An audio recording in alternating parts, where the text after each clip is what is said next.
We've got two options, and this is just for consideration. We're not pushing either one. If you have no dewatering, essentially you have to get the gas out by controlling your well within 3 to 5 psi. If you lower it more than that, it waters in and it quits flowing. The radius of influence is going to be relatively small, so you end up with many more vent wells, and it's going to take longer. With dewatering, you have the full gas cap pressure, which is 40 or 50 psi. The water is controlled with dewatering pumps. I believe Don or Patrick mentioned up north, this is a common practice. You have a relatively larger radius of influence, so you need fewer wells. And there is a shorter gas mitigation time. However, we're not letting this one go. Consolidation and subsidence is a concern. We've heard everybody in the community loud and clear. Where we're going with the consolidation, and I don't have a magic answer for you, we're collecting data now. The data on the ORW 38 test, Texas Brine collected all the data there. The ORW 21 test is ongoing right now with about a 40 psi pressure drop. And I think Miller's surveying once a week, once a day, if not more frequently, so we can see if there's any consolidation going on there. Now, we're not going to say, oh, yes or no, this answers the question, because it doesn't. The next step, once this data are obtained, is we're going to have to sit down and take a look at it, and there's some standard calculation methods developed by the USGS that allow us to take this kind of data and do a much more robust consolidation analysis than has been done heretofore, specifically using community data from the community. The plan is to get this together, and we're not going to let you wait 6 months, but once we get it together, and once I've got some things to tell you that in a manner that everybody can understand and everything, then we're going to convey that to the residents and the public in one form or another, whether it be a meeting like this or a meeting in a trailer or something. But you got to give us time to get some of this stuff pulled together so we can sit down and have a meaningful discussion on the whole consolidation issue. Excuse me. When you use the word consolidation, are you using that word interchangeably with subsidence? Yeah, I got a cane here. Subsidence is when the ground in and around your house goes down, okay? Probably break my cane. Well, it did break my cane. Anyway, what happens to the soil below the ground surface down to the MRA is called consolidation. So subsidence is what happens to the ground surface. Consolidation is what happens to the clays and silts and stuff between the ground surface and the MRA. For all intents and purposes, as far as we're concerned here, they're one and the same. So.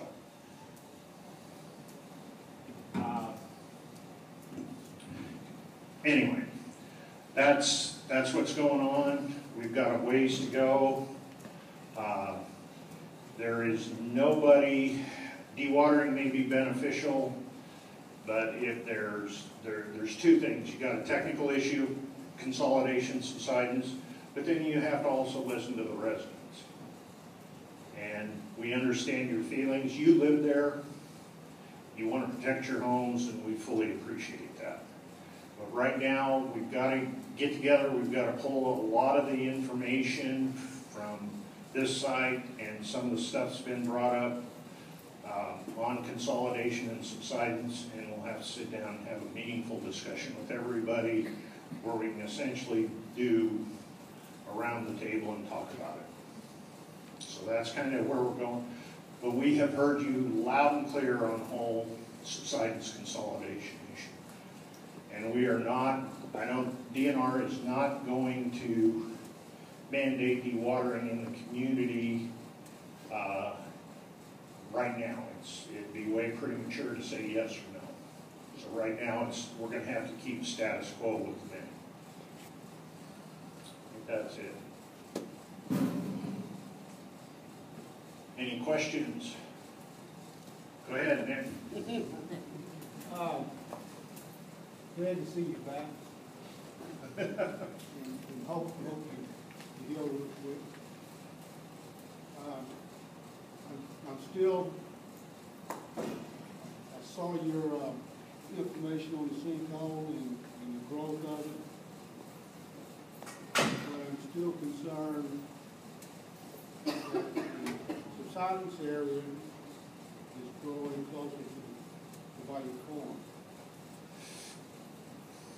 It is, but it's slowed way down.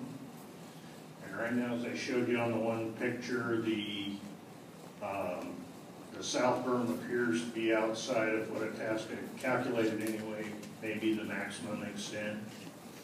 And the way you deal with this is Texas Brine is out there surveying, I think, once a week, the subsidence out there, and then they survey the entire sinkhole area once a month. And that's the hard data we got to look at, Nick, to be able to monitor that situation. Because models are one thing, but we need hard data to be able to make definitive analysis. How far does that subsidence area need to go before, after a while, it can sit there, but eventually it will begin to erode, and then it will connect with pipe. I think the intent right now is they're going to have to maintain that berm indefinitely, right?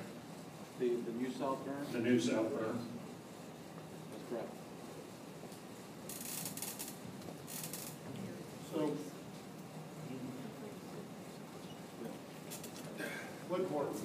what's the error, what's the margin of error on Tasky's prediction? The predictions, now again, they didn't go clear to the -2 foot. They had to stop at -4 feet, okay? The uncertainty, I will have to get back to you, Nick. I looked at that and we talked about it, and I can't remember what it is, but it's on the order of tens of feet. That's what I recall. How concerned are you that at some, maybe not this year, but at some time between now and maybe 2 years from now, that we will see sinkhole and Bayou Corn become one?